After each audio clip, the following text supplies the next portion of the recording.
hirya no hino, Uwiteka abahire. Reka hano turi kumwe na bene data bagarutse umunsi w'ejo badutangira icyigisho kiryoshye cyane kitubwira ngo kuzuka n'ubugingo. Badusobanuriye byinshi muri cyo, ariko n'uyu munsi bagarutse kugira ngo badufashe mu ngingo ikurikiye. Amazina yanjye yewe nitwa Ukugize Jean Pierre. Reka noneho nabo tubakire babibwire, none turangiza dukomeze mu ngingo y'uyu munsi. Duhereye hano. Nanjye nitwa Aimable Nshimiyimana. Nitwa Nzabamwita Pierre, ndabasubije mu gitondo cyiza. Barakoze cyane, nk'uko twabibabwiye icyigisho cyacu ni akagaruka. Twagarutse rero kugira ngo dusangire ingingo y'uyu munsi, ingingo nziza cyane tubwira ngo isezerano ntakuka ry'ibyiringiro. Mbere y'uko tuyijyaho, reka tubanze gusenga. Turagushimiye Data wera, Muremyi wacu, izina ryawe rihabwe icyubahiro. Uduhaye amahirwe yo kuramuka amahoro, kandi tugushimiye ko ukomeje kudufasha muri ibi byigisho turi kwiga. N'uyu munsi twishyize mu biganza kugira ngo ubwo tugiye kwiga ibyigisho bitubwira kuzuka n'ubugingo, tube bugufi kugira ngo turusheho kubisobanukirwa. Ukuboko kwawe kubane n'abakwambaza buri munsi w'ijoro, ndetse na bene data bakurikiraniye cano, tubisabiye mu izina rya Yesu. Murakoze cyane, reka twongere tubahe ikaze na karibu kugira ngo dusangire iyi ngingo y'uyu munsi itubwira ngo isezerano ntakuka ry'ibyiringiro. Bene data, reka sabe Aimable atwibutse ingingo twize ejo n'ubucamanza. Turakoze cyane. Ejo hashize twabonye ingingo ivuga ngo Yesu i Betaniya. Twabonye ko igihe Yesu yahingukaga i Betaniya, mushiki wa Lazaro witwa Marita yaramubonye yuzurwa n'ibinezaneza byinshi kubw'icyizere aramufitiye. Ariko Yesu amutura agahinda kari mu mutima we, aramubwira ati mwigisha, iyo uza kuba hano musaza wanjye ntaba yarapfuye. Twabonye neza uburyo natwe dukwiye kugirira icyizere Yesu, tukamwiringira nk'uriya mukobwa Marita, kandi nanone tukaba inshuti ya Yesu nk'uko Lazaro yari ari. Abantu bose baturebye bakatubona umukirisitu. Murakoze cyane.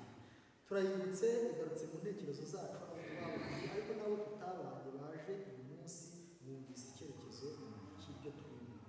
Noneho rero reka dusabe bene data Pierre aturebe isomo riboneka muri Yohana igice cya 11 umurongo wa 24. Asoma 23 na 24, ariko harimo ibibazo bibiri ngira ngo tubanze gusoma. Mbese ni iki Yesu yaje yijeje Marita? Dusomere 23. Yesu aramubwira ati, musaza wawe azazuka. Ni iki yabisobanukiweho? Marita aramubwira ati, nzi yuko azazuka mu muzuko ku munsi w'imperuka. Marita yari umwe mu bizera ku muzuko.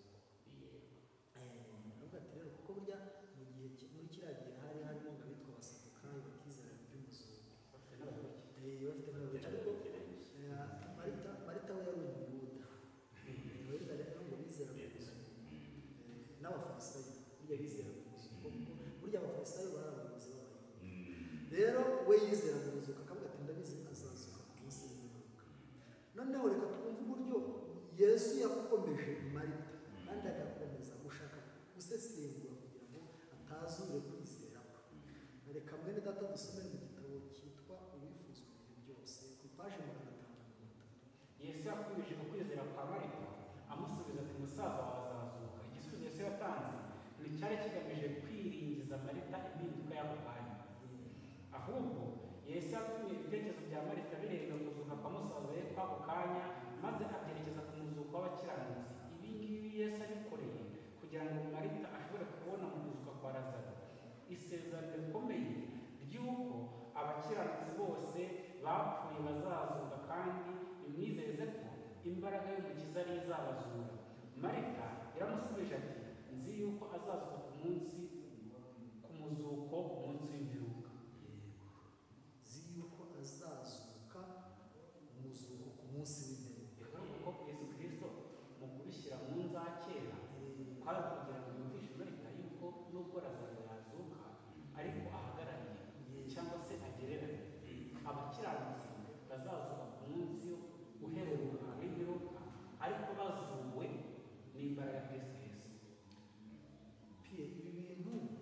data amaze kutubwira ndetse amaze no kudusomera urabyumva ute? Ni ikihe cyigisho kiri muri ibi bintu mbere y'uko tujya hepfo gatoya? icyigisho kiri muri ibi bintu, Kristo yashakaga ko Marita agira ibyiringiro muri we, agira ibyiringiro muri we, mbese amwizeze ko ari n'ubugingo.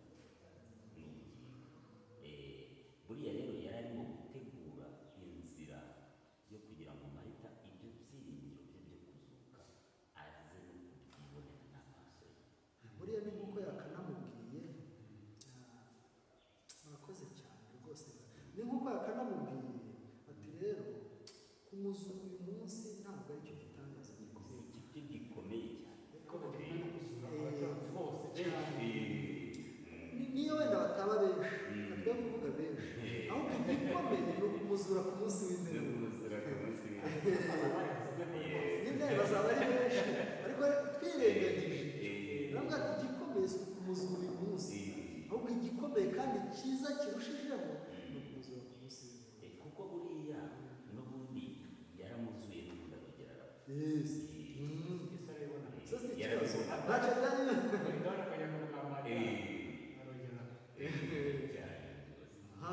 Noneho ni ayahe magambo Yesu yavuze yemeje umutima wa Marita? Yohana 11:25. Yohana 11:25. Yesu aramubwira ati, ninjye kuzuka n'ubugingo, unyizera nawe yaba yarapfuye azabaho. Ni rya somo twasomye mu magambo mu isomo ryo kuzuka.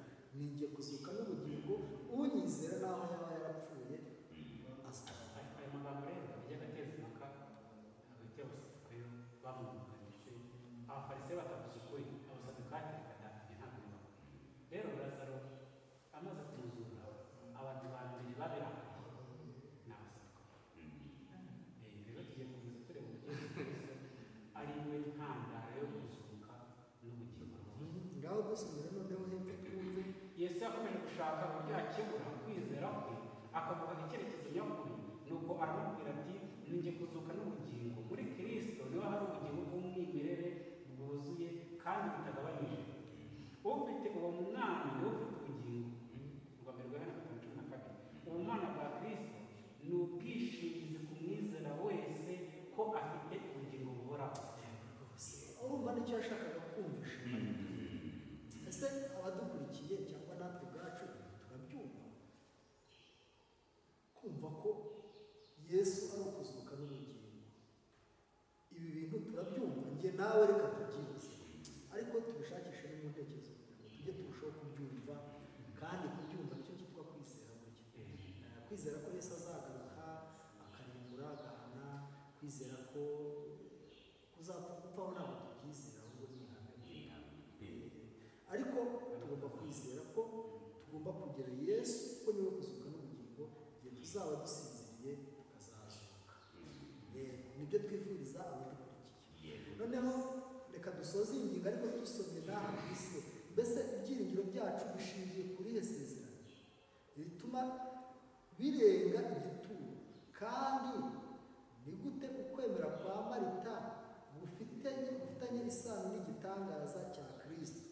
Yohana 5:5-26. Kandi umuntu wese ukiri kumwizera ntazapfa iteka ryose. Mbese wizeye ibyo? Soma igice cya 11:26. Usome. Na 20.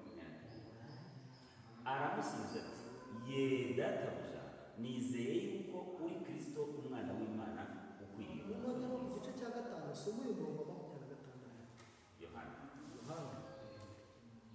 Igice cya 5 soma umurongo wa 26. Jya ku gice cya 5. Igice cya 5. Usome umurongo wa 26 w'icyo gice.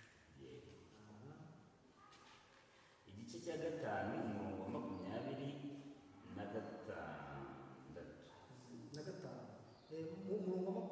Umurongo wa 26. Kuko nk'uko data afite ubugingo muri we, niko yabuhaye umwana ngo abigire nawe. Urumva ubu bugingo ntabwo ari ubwa Kristo, ahubwo ahubwo ni ubugingo bukomoka ku isi, noneho niwe wabuhaye umwana. Burya natwe nta kuduha tuzabona ubugingo bw'Imana. Nibyo gituma twakitwa abana b'Imana. ubugingo bw'Imana budapfa rwose.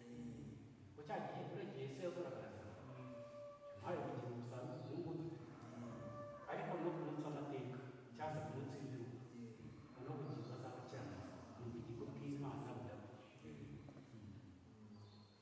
Niyo mpamvu rero hano tunyuriremo muri aya magambo tunashyira umusozo hepfo. Aha ngaha Kristo yerekezaga ku gihe azaba agarutse.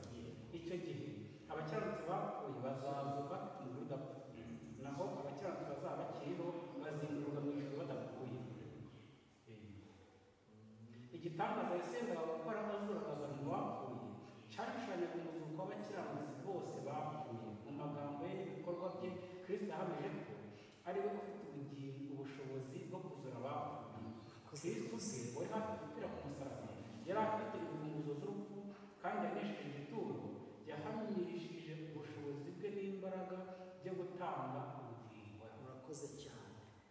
Reka abadukurikiranye tubabwire ko iki cyigisho kirimo ibintu bibiri.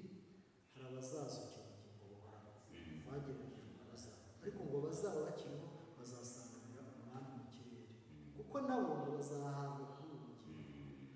Rero mu kuri mureke ijambo rya Kristo ritubyarire mu bugingo tuzasezerana tukazuka.